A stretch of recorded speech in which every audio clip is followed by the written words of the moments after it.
So what's up, everyone? This is your boy Clinton. I have one question, and I think it's on everybody's mind: is Israel Adesanya washed up?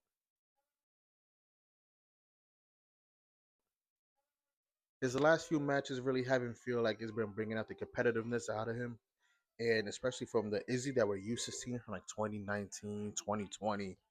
I feel ever since then we haven't really seen the Adesanya that we're used to seeing. And I think there's no one in the middleweight division that could bring out that competitiveness out of him. And the last time that I feel like I seen a great fight out of Izzy was the Kevin Gastelum, Alex Pereira Part Two, and to me that's really about it. There's no one in the middleweight division that could bring out that spark out of Izzy anymore, and I think it's gonna take super fights for him to come back out.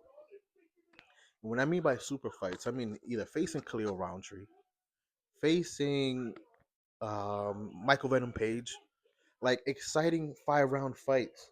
It doesn't have to be for the championship anymore.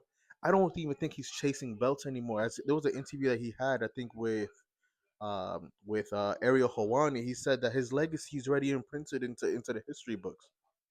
He doesn't feel like he needs to prove anything else anymore. But that's what scares me. That's what gets me not worried. Like it gets me worried. It does. It gets me worried as a fan.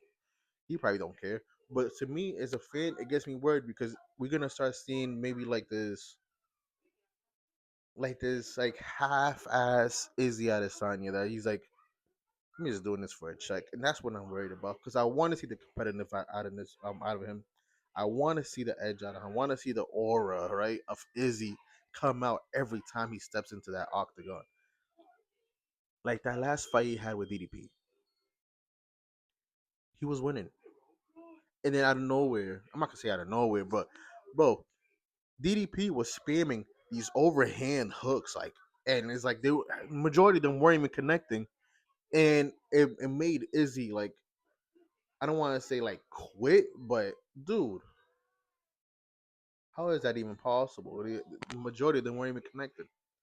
Like Izzy's a better fighter than that to be caught up with that type of BS striking. I'm sorry to say, but DDP's striking to me is totally BS.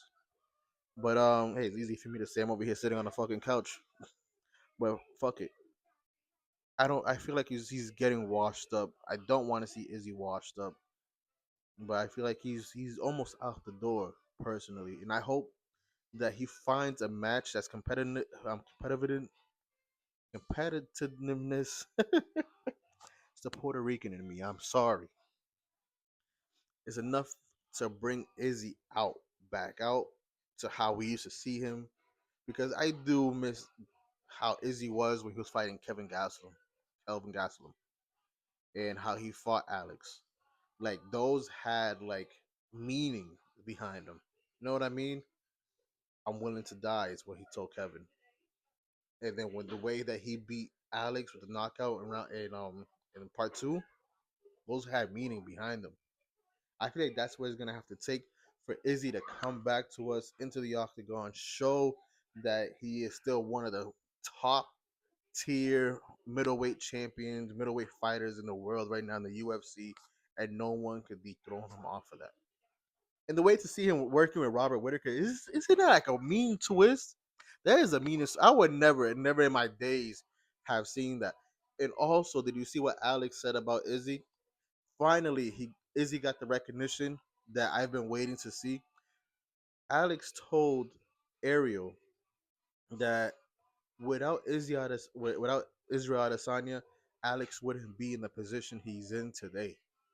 That Alex wouldn't be a champion, that he wouldn't be setting up these historical records, et cetera, if it wasn't for Izzy not giving him the chance in that octagon, and that he was the best fighter that he ever faced. That right there, that is true sportsmanship. That is that is just great to see, and I love stuff like that. I love stories like that where there's like meaning behind things. I don't know. I'm sometimes cooked up here, but I had to shoot this content because I started to see some stuff out of Izzy. I seen his interviews, his postings, his one interview with Nina, and I'm like, yo, let me put my input, man, because it's just boggling my brain. But yeah, that's what I got to see. I see Izzy winning. I see Izzy winning by decision against Imavov. I cannot pronounce his name. It's Imavov, whatever you say. I'm sorry. I see Izzy winning.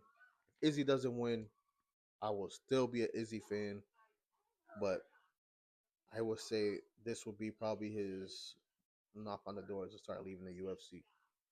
So I see you tomorrow. I think it starts at 9 in the morning Eastern time. I gotta double check, bro.